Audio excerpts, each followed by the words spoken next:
Before we get started, there is some strong language ahead. Viewer discretion is advised. BADASSATRON!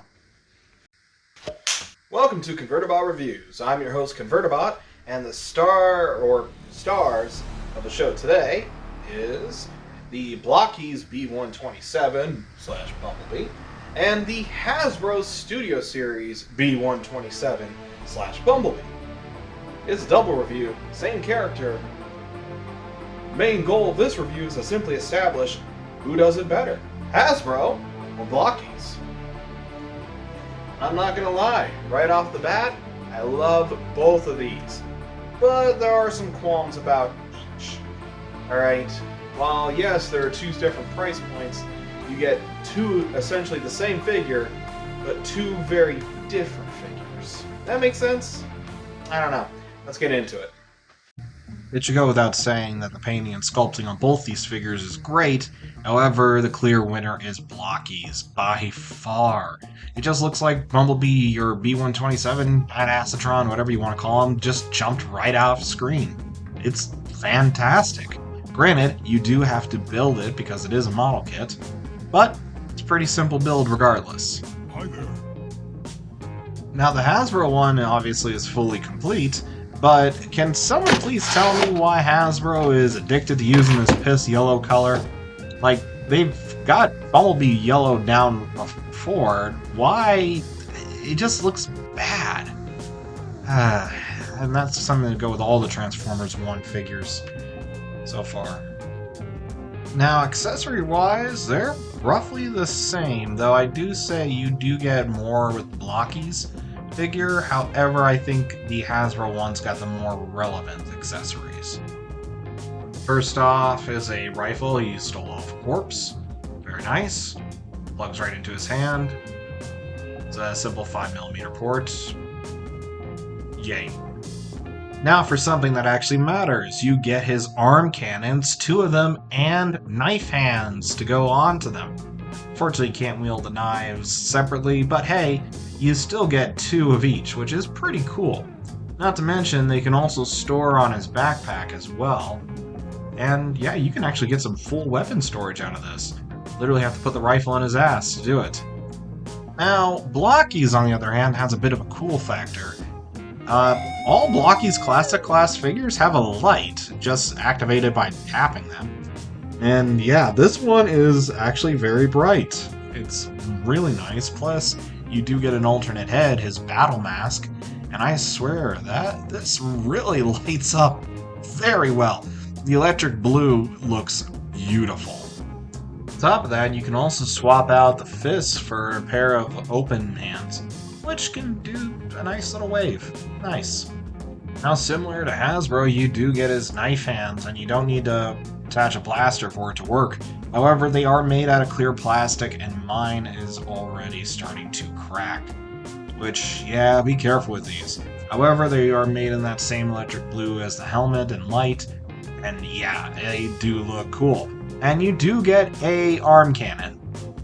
Emphasis on a arm cannon. You only get one.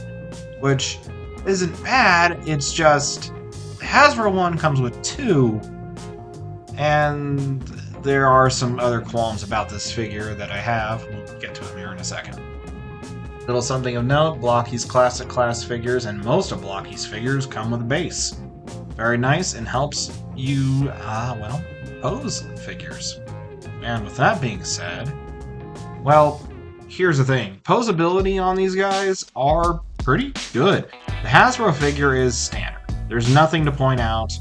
Alright, there's a little movement at the arms for the transformation, but that's pretty much it. The legs can come apart to get a more dynamic movement out of them, but beyond that, you're not getting much. The Blokees figure is interesting. It does have a ball joint at the shoulder, so it does have some sort of a butterfly joint there. Not much, but my copy in particular has some excess plastic on the elbows and knees. Well, mostly just the elbows, where it prevents it from getting its full range of motion. And I know it's just on my copy because other copies, fellow reviewer, Screaming Star Reviews, I have mentioned him multiple times. He's lended me a few pictures of his copy, and his is able to actually bend the full range of motion, and it is really good. Mine just has an excess piece of plastic there, which I'll probably have to get rid of with like a little knife or something. Not the best, and definitely an L when it comes to quality control here, Blokees. Unfortunately, I have to say, Hasbro's got him beat too, because the Bumblebee figure here is much more stable. The Blokees one, the legs feel a little weak, loose.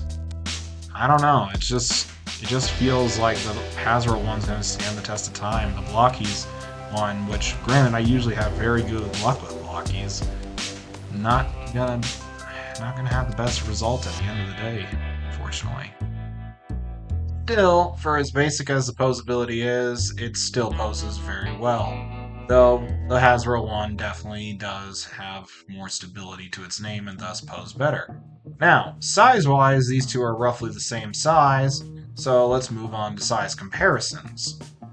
Here they are with 86B, the Blokees Hatsune Miku, the Studio Series Rise of the Beast Bumblebee, the New Age Herbie Survivor version, and the Studio Series Transformers 1's Megatron and Optimus Prime that we have taken a look at prior. They look great together, and in my opinion, the Bumblebee B127 figure is the better of the Studio Series figures. And the best part is about this figure over Blokees is that it actually transforms, so let's cue the music and get going. Transform!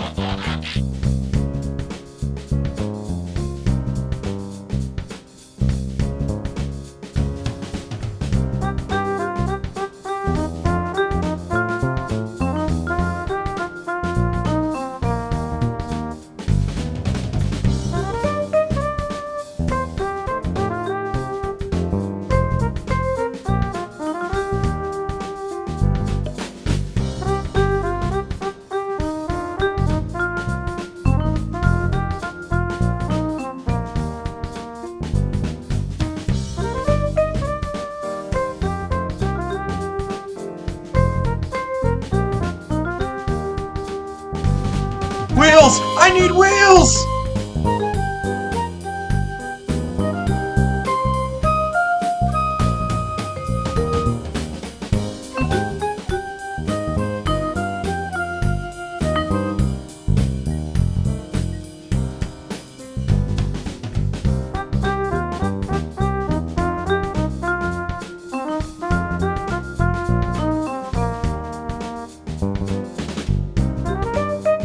One super simple transformation with hilarious attention to detail later, and you get a car mode that's actually really good, and surprisingly more accurate to the Bumblebee movie, like the Cybertron version.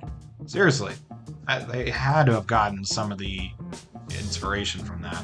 But it does roll really well, and yeah, you can also store his weapons here as well. The gun can just go on the side. Personally, though, I just give the gun to Optimus because, well, looks a lot better with him. Plus, it actually gives Optimus a weapon other than the axe. Now, like I mentioned, Blokees B doesn't transform, but he does have one other accessory. Blokees has been including with their Classic Class figures a little vehicle mode of certain characters. In this case, with Bumblebee, you get a vehicle mode of Elita 1. Just a small little thing, nothing too crazy. It looks nice, and, well, until I have the actual Elita 1 Studio Series figure, not out until November, I can't say anything more about it. It rolls really well. So, okay, size comparison time. Here is Hasbro B127 next to 86 Bumblebee, New Age Survivor Herbie, the Studio Series 100 Rise of the Beast Bumblebee, the Studio Series Transformers 1 Megatron, Studio Series Optimus Prime, the little Elita minifig bike thing, and the Blokees B127 Bumblebee BADASSATRON. Overall, I like both of these figures. If anything, the Studio Series 1 actually surprised me with how solid it is and just how well put together it is. Alright, especially considering the Optimus and Megatron we're going to look at. The Blokees figure does have some issues with quality control and including some very loose joints that I worry will become a problem in the long run, it's still a really good figure. Price-wise, $15 versus $20. Doesn't transform, really posable and solid. Good amount of accessories, not so many accessories. The light, the paint job, and the posability is all great, minus some stability issues. It really is a toss-up between the two. It's really what you want. You want a highly posable figure, you're not going to get that here. Alright? But do you want something that's fun to mess with? Then both of these would fit your, well, description. Either way, I definitely recommend both of them. Personally, I think if you can pick up the Studio Series one, you won't be disappointed. But the Blokees one is not to be scoffed at. Definitely worth it picking it up. Either way, I'm Convertibot. This has been B127 and Bumblebee. BADASSATRON! And I'll catch you in the next one. And as for my next review, well... the fallen shall rise again. Stay tuned.